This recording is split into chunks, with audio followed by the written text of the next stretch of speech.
सप्रेम जय महाराष्ट्र. महाराष्ट्रभरातून शिवसेना एक वादळ या माध्यमाला पाहणाऱ्या तुम्हा तमाम प्रेक्षकांना, सर्व शिवसैनिकांना माझा अनिश गाढवेचा मानाचा जय महाराष्ट्र. जर पहिल्यांदाच शिवसेना एक वादळ या माध्यमाला पाहत असाल तर तुम्हा तमाम प्रेक्षकांना कळकळीची विनंती करतो, ताबडतोब या माध्यमाला आपण सर्वांनी सबस्क्राइब करून पुढे व्हा.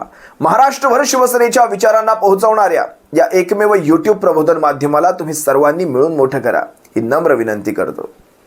मी अनेकदा एका गोष्टीचा पुनरुच्चार केलेला आहे, कर्माचा फेरा नियतीची वसुली. तुम्ही वारंवार ऐकलं असाल. ज्यावेळेस कर्म वसुलीला निघतं, लक्षात घ्या, ज्यावेळेस कर्म वसुलीला निघतं त्यावेळेस कुणाचाही वशिला चालत नाही. कर्माच्या वसुली पुढे कुणाचाही वशिला चालत नाही आणि कर्माची वसुली या नियतीची वसुली अतिशय सक्त असते, अतिशय सक्त. कुणाचाच वशिला चालत नाही. ज्यावेळेस काल कोरेगावातनं, साताऱ्याच्या कोरेगावातनं एकनाथ शिंदेंच्याच गटाच्या आमदाराच्या महेश शिंदेंच्या बातम्या येऊ लागल्या, नियतीची वसुली सुरू झालेली आहे. ती फार अगोदरच सुरू झालेली आहे, अनेक गोष्टी घडलेल्या सुद्धा आहेत. पण आता एकनाथ शिंदेंच्या गटाची बारी आहे. एकनाथ शिंदेंचा गट, एकनाथ शिंदेंचा पक्ष, ज्याला हे शिवसेना म्हणून मिरवतात, हा खरं तर भारतीय जनता पक्षाच्या आशीर्वादाने स्थापन झालेला एक गट आहे. भारतीय जनता पक्षाची जोवर ह्या गटाला मान्यता आहे तोवर हा गट टिकेल. त्यानंतर मात्र या गटाचं अस्तित्व हे शून्य असेल, हे आम्ही वारंवार सांगितलेलं आहे. कारण एकनाथ शिंदेंचा गट हा काहीतरी स्वार्थ घेऊन आलेल्या माणसांची एक मोट आहे. प्रत्येकाच्या मनामध्ये एक वेगळा स्वार्थ आहे. या सर्व माणसांची मिळून एक मोट बांधली गेलेली आहे, ज्यांना शिवसेना नावाशी, बाळासाहेबांशी, कुणाशीही यांना काहीही देणं घेणं नाही. ही फक्त स्वार्थाने भरलेल्या माणसांची मोट आहे. आणि या मोठीचं नेतृत्व, या मोळीचं नेतृत्व हे एकनाथ शिंदे करत आहेत. ही अशी स्वार्थी माणसांची मोट केव्हा तुटून फुटून वेगळी होईल हे स्वतः एकनाथ शिंदेंनाच कधी कळणार नाही. यामध्ये अनेक आहेत आणि याच्यामध्ये एक विशेष उल्लेख करावा तर ते एकनाथ शिंदेंच्याच पक्षामधून आमदार झालेल्या भारतीय जनता पक्षाच्या पदाधिकाऱ्यांचं. कारण लक्षात घ्या, या गोष्टीवर मी मागेही व्यक्त झालेलो आहे. आता हे महेश शिंदे, असे महेश शिंदे एकमेव नाही आहेत तिथे. म्हणजे भारतीय जनता पक्षाचे कार्यकर्ते पण गेलेत एकनाथ शिंदे गटामध्ये आणि तिथून आमदारकी लढवलेली आहे. मग तुम्हाला साधं उदाहरण द्यायचं झालं तर संगमनेरचा अमोल खताळ घ्या किंवा संजना दानवे घ्या छत्रपती संभाजीनगरमधून. आणखीनच उदाहरणं द्यायची झाली तर स्वतः निलेश राणेंचं उदाहरण घ्या, माफ करा, निलेश राणेंचं उदाहरण घ्या. राणेंचे पुत्र, राणे भाजपामध्ये, पुत्र शिंदे गटामध्ये. अगदी मुंबईतलं सुद्धा उदाहरण तुम्हाला सांगू शकतो, मुर्जी पटेलचं घ्या. मुर्जी पटेल हा भारतीय जनता पक्षाचा पदाधिकारी, आमदार झालाय. अशी अनेक उदाहरणं आहेत एकनाथ शिंदेंच्या गटात, अशी अनेक उदाहरणं आहेत. या सगळ्यांनी जर अशाच प्रकारे एकनाथ शिंदे गटाला आतून सुरुंग लावले तर काय होणार? बरं तुम्ही मला सांगा, ह्या पक्षांतरबंदी कायद्याला ज्या प्रकारे घोडे लावले गेलेले आहेत, ज्यावेळेस हे आमदार बाहेर पडतील आणि भाजपच्याच नावाने बाहेर पडतील, तुम्हाला वाटतं चुनाव आयोग, मी आता सरळ व्यवस्थित शब्दात म्हणालो, चुनाव आयोग यांच्या विरोधात निर्णय देईल, यांना अपात्र करेल? तुम्हाला वाटतं? मग जो न्याय त्यावेळेस शिवसेनेच्या बाबतीत लागू आहे, म्हणजे आपल्या बाबतीत जे घडतंय, अजूनही तारीख पे तारीख होते, तुम्हाला वाटतं एकनाथ शिंदे गटाच्या याचिका चुनाव आयोग घेईल? हा स्वतःमध्ये एक जोक आहे. एक तुम्हाला सगळ्यात पहिला व्हिडिओ दाखवतो मी आता, ज्यामध्ये या महेश शिंदेंच्याच तोंडून एक शब्द येतोय, म्हणे मी कधी यांचा होतो, एकनाथ शिंदेंचा मी कधीच नव्हतो, मी कायम भारतीय जनता पक्षाचं काम केलेलं आहे. तुम्हाला थोडी पार्श्वभूमी जर सांगायची झालीच तर महेश शिंदे हे पूर्वाश्रमीचे भाजपाचेच, आता सध्याच्या विद्यमान जिल्हा परिषद अध्यक्ष साताऱ्याच्या यांच्या पत्नी आहेत प्रिया शिंदे. म्हणजे राष्ट्रवादी काँग्रेस पक्षाचे, शरद पवारांच्या पक्षाचे 3 फोडले झेडपी सदस्य, एकनाथ शिंदेंचेही 2 फोडले आणि एक 37चा जो मॅजिक फिगरचा आकडा आहे हा भारतीय जनता पक्षाने अशा प्रकारे तयार करून एकनाथ शिंदेंचा पक्ष घरी बसवला आणि तिथे भाजपचा झेडपी अध्यक्ष बसला. या सगळ्यामध्ये स्वतः पालकमंत्र्यांना, शंभूराज देसाईला अगदी रक्त येईपर्यंत पोलिसांकडनं, तुम्ही पाहिलात तो सगळा व्हिडिओ, त्यांनी स्वतः विधान परिषदेमध्ये माफ करा, विधानसभेमध्ये कशा प्रकारे ते गाऱ्हाणं गाऊन दाखवलं विधानसभेच्या अध्यक्षा उपसभापतींच्या समोर, नीलम गोऱ्हेंच्या समोर. तो सगळा भाग सोडून द्या. तो महत्वाचं हे आहे की हा भारतीय जनता पक्ष कुणाचाच नाही.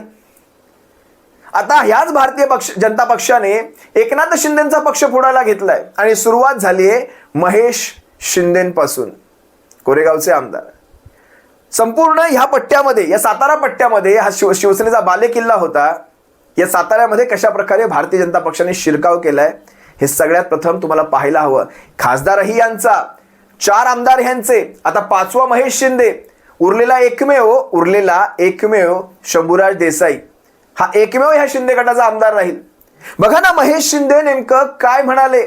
इथे काही शिवसैनिक राहत नाहीत, पहा काय म्हणतात. तुमचे फोटो लावले नाहीत, नाराजी व्यक्त होते शिवसेनेकडनं की तुम्ही जिल्हा परिषदच्या निवडणुकीवेळी पत्नीला तुम्ही अध्यक्षपदासाठी जाण्यासाठी भाजप बरोबर हातमिळवणी केली आणि त्यानंतर आता शिवसैनिक नाराज झालेत आणि बॅनरवर त्यांचे सगळं प्रतिक्रिया दिसते. पहिली गोष्ट, नाराज व्हायला शिवसैनिक हायते कुठं एवढंच मला फक्त सांग जिल्ह्यात. पहिली गोष्ट, जे नाराजी व्यक्त करतील त्यांना फक्त म्हणायचं की स्वतःचा गट निवडून आणलास का. आपण अध्यक्ष पदावरती आपला पार्टी कधी नेऊ शकतो? 5 वर्ष पालकमंत्री पद असून आपण जर 30 सदस्यांपर्यंत जर पोहोचू शकलो नाही, कोरेगाव मतदारसंघ शिवसेनेचा आमदार आहे विसरून जावा, पण राहिलेले जे 57 ठिकाण 55 ठिकाणं असतील त्या ठिकाणी झालं काय? आपण तिथं किमान 30 तरी जागांवर निवडून आलं पाहिजे. आज भाजपकडे 35 सदस्य आहेत, त्यांचे ते निवडून आले. बरं, माझ्या बायको काय शिवसेनेतनं निवडून आले आणि भाजपकडून अध्यक्ष झाली नाही. ती पहिल्यापासून भाजप बरोबर काम करते, माझं अख्खं कुटुंब करतं, मी स्वतः करत होतो. हे ऍक्सिडेंटल ज्यावेळेला वाटपामध्ये सीट तिकडे गेली त्यावेळेला मी शिवसेनेकडे गेलो होतो. पण मी साहेबांबरोबर चांगलं माझे नातं आहे, त्यामुळे काय अडचण नाही मला वाटत. म्हणजे मूळचे तुम्ही शिवसैनिक नाहात, तुम्ही भाजपचे पदाधिकारी आहेत असं सगळ्या अख्ख्या महाराष्ट्राला सगळ्यांनाच माहिती आहे ना. 2011 पासून मी बूथ कमिटी या सातारा जिल्ह्यामध्ये कोणीही भाजपचं काम करत नव्हतं. 2011ला भाजपचा पहिला झेंडा मी खांद्यावर. हे सगळं ऐकत असताना नवल एका गोष्टीचं वाटतं. धनुष्य चिन्हावर निवडून आलेला आमदार म्हणतो नाराज व्हायला शिवसैनिक राहिलाय कुठे. तुम्हाला कळालं शिवसेना नेमकी कुणीकडे आहे. यांना काही फरक नाही पडत, या एकनाथ शिंदे गटाला काही फरक नाही पडत धनुष्याची बदनामी हो किंवा आणखी काय हो. इतका स्पष्टपणे धनुष्यावर निवडून आलेला महेश शिंदे जर म्हणत असेल की शिवसैनिक राहिलाय कुठे, काय म्हणावं या सगळ्या गोष्टीवर. एवढंच नाही, एवढ्यावरच हा थांबलेला नाही, तर हा काय म्हणतो, महेश शिंदे नावाचा म्हणजे भाजपाचाच म्हणेन मी सध्या, भाजपाचा आमदार काय म्हणतो, मी माझ्या जीवावर निवडून येतो, माझ्यावर कोणी नाराजी दाखवण्याचं काही कारण नाही, कारण मी माझ्या जीवावर निवडून येतो. आणि ही गोष्ट सत्य आहे बरं का, ही गोष्ट काही अर्थी सत्य आहे. कारण एकनाथ शिंदे आणि त्यांचा गट हा काही एकनाथ शिंदेच्या चेहऱ्यावर, एकनाथ शिंदेच्या त्या कामाच्या करिश्म्यावर हा काही निवडून आलेला नाही. हे भारतीय जनता पक्षाचं त्यांचं मतदान आहे आणि धनुष्यामुळे गुमराह झालेल्या शिवसैनिकांचं मतदान आहे. ज्या शिवसैनिकांना अजूनही याची सुतराम कल्पना नाही की हा धनुष्य हा उद्धव साहेबांचा राहिलेला नाही, हा धनुष्य सध्या एकनाथ शिंदेकडे आहे, ते शिवसैनिक आजही हजारोंच्या मतांमध्ये त्या धनुष्याचं बटन दाबतायत. त्यांना अजूनही कल्पना नाही, विशेषतः वयस्कर असतील, ग्रामीण भागातले असतील, अजूनही त्यांना याची कल्पना नाही. शहरी भागात याची कल्पना आली, त्यामुळे शहरी भागात एकनाथ शिंदेचे आमदार तेवढे निवडून आले नाहीत, तिथे शिवसेनेचे आमदार आले. पण ग्रामीण भागामध्ये ते अजूनही पोहोचलेलं नाही, मशाल चिन्ह अजूनही तितकंसं पोहोचलेलं नाही. शोकांतिका आहे ही. आज विचार करा, हा म्हणतोय मी माझ्या जीवावर निवडून येतो. जरा पहा हा सुद्धा व्हिडिओ. आता बातमी आहे शिंदेच्या शिवसेनेचे आमदार महेश शिंदेची. मी स्वतःच्या जीवावर निवडून येतो म्हणत महेश शिंदेंनी उपमुख्यमंत्री एकनाथ शिंदेंनाच आव्हान दिलंय. तसंच शिंदेच्या उपस्थितीमध्ये पार पडलेल्या पक्षाच्या मेळाव्यालाही ते उपस्थित राहिले नाहीत. तसंच महेश शिंदेंनी पुन्हा भाजपच्या वाटेवर असल्याचे संकेतही दिलेत. माझ्यावर कशाला कोण काय चिडेल, काय कारण आहे? मी स्वतःच्या जीवावर निवडून येतो.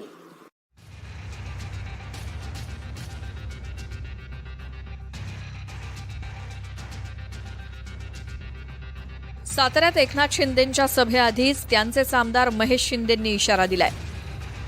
मी स्वतःच्या जीवावर निवडून येतो असं म्हणत महेश शिंदेंनी इरादे स्पष्ट केलेत. एकनाथ शिंदेंच्या सभेलाही महेश तरी मला नाही बोलवलेलं इथं, त्यामुळे साहेबांना पण माहिती त्या गोष्टी, काय फरक पडत नाही. आणि माझ्या कशाला कोण काय चिडेल, काय कारण आहे? मी स्वतःच्या जीवावर निवडून येतो, माझ्या कोणी चिडायचे कारण नाही आहे. मी काय कोणाला त्रास द्यायला गेलेलो नाही, मला कोणी त्रास द्यायचा नाही. महेश शिंदे सारख्या एखाद्या आमदारानं असं वाक्य बोलणं चुकीचं आहे की शिवसेनेच्या विरोधामध्येच आहे असं चित्र आधी आम्हाला दिसत होतं. परंतु ठीक आहे, आता आमदार म्हणून एकनाथ शिंदे साहेबांच्या आशीर्वादानं निवडून आलेले आहे, भविष्यामध्ये कळेल त्यांना. 100% महाबळेश्वर महोत्सव राज्य सरकारचा घेतला होता, कुठंच माझे फोटो नाहीत. आणि खूप वेळ झालंय असं, म्हणजे आज एकच नाही कायमच असतं. आणि याची आम्हाला सवय झालेली आहे, पहिल्यापासूनच तसं आहे.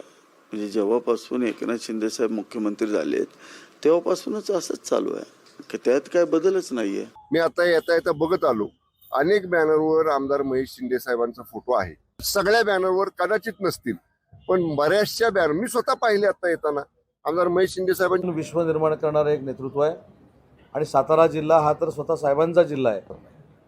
माननीय एकनाथ शिंदे साहेबांच्या नेतृत्वाला आव्हान देणारे कसे मातीमोल झाले ते तुम्हाला माहिती आहे.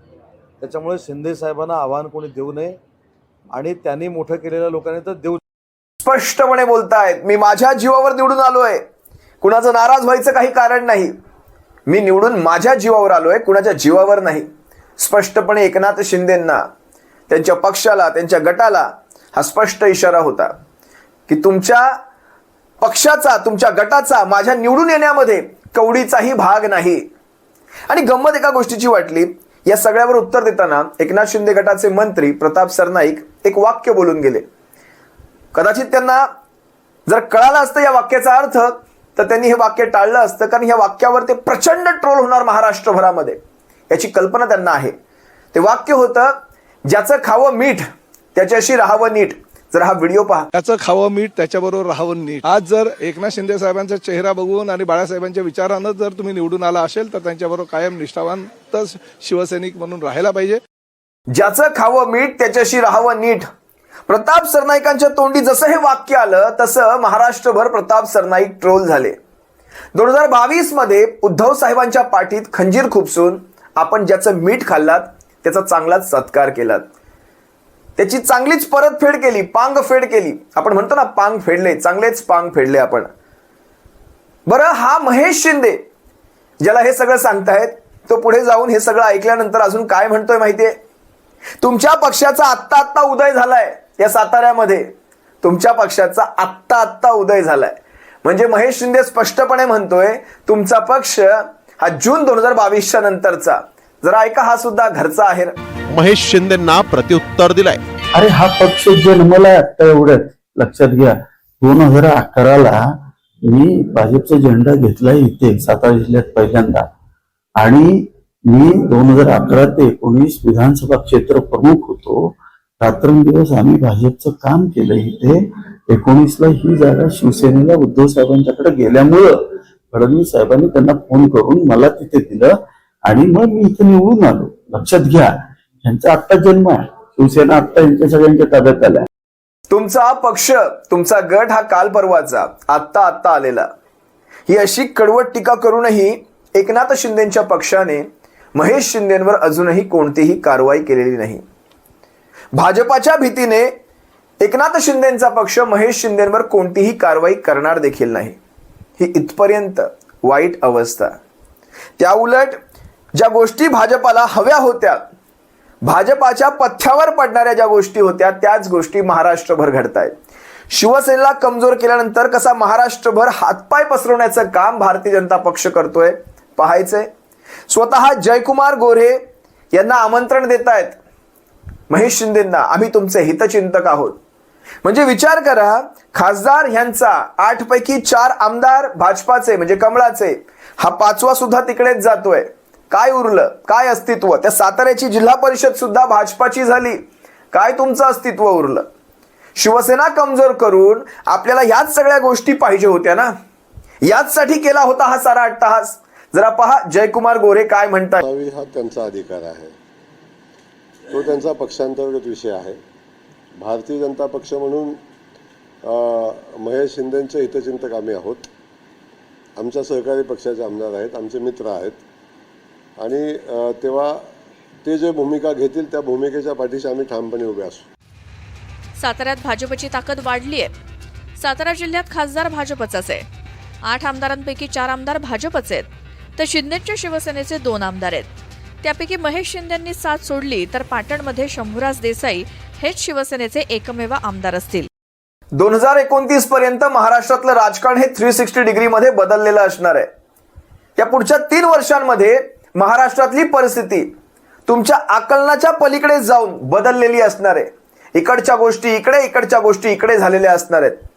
भविष्यात महाराष्ट्राच्या राजकारणात काय काय वाढून ठेवलंय यासाठी वेळच उत्तर आहे. ती वेळ जाऊ द्या, थोडा संयम ठेवा. अनेक गोष्टी तुम्हाला पाहायला मिळणार आहेत. महाराष्ट्राचं राजकारण पूर्ण ढवळून निघालेलं आहे.